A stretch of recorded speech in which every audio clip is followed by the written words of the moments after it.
Are you full of joy? If not, you are probably measuring. Measurement comes in handy when you are cooking because it's important to get your recipe right so that your recipe turns out for the best. But constant measurement in your day-to-day life is a recipe that you don't want to follow unless you want the joy sucked right out of you. I want you to let go of measurement so that you can experience more joy. But first, you need to identify those joy stealers. The first are the outside voices. These are the voices of measurement, the joy stealers that come in comparison. Theodore Roosevelt is credited with saying comparison is the thief of joy. And in our technological world, there are opportunities all around us for comparison and measurement. And along with Roosevelt's definition, I like to say that measurement is the thief of joy. So unless you've developed a strong internal foundation of self-esteem and self-worth, it's easy to compare yourself to others' accomplishments or appearance and feel a sense of not being, doing, or having enough.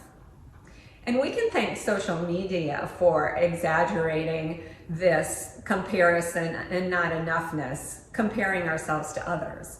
And having personally battled with low self-esteem for most of my life, I now find it quite ironic that I need to get people to like or follow me. And I totally understand the benefits of social media, keeping in touch with friends and family, gaining more exposure and connection with readers, but it easily steals my joy. If I start measuring how many comments I have or compare to someone else's, I lose that joy. What's sad about this measuring is that I lose the joy that I felt posting it in the first place. I created something from a place of inspiration and sharing it in hopes of encouraging and inspiring others. And numerous studies have shown the detrimental effects of social media on self-esteem. If that's not an issue for you, great. If it is, limit your time there. Another outside measurement that steals your joy is the representation, especially for women, of what beauty is supposed to look like. For 30 years, I struggled with my weight. My thoughts were constantly consumed with what size I was or what size I wasn't.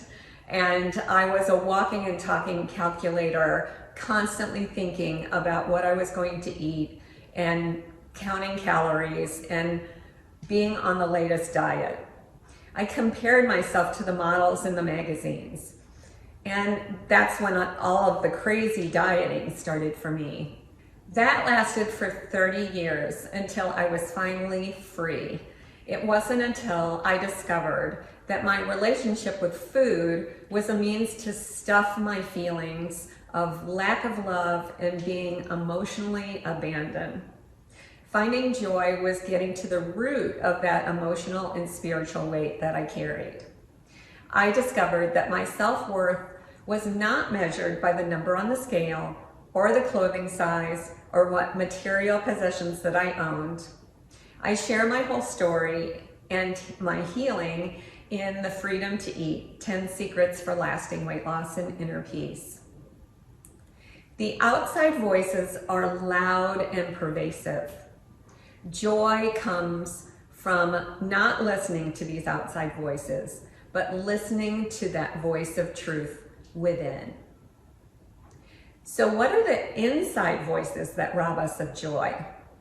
I'm going to share those with you in the next video.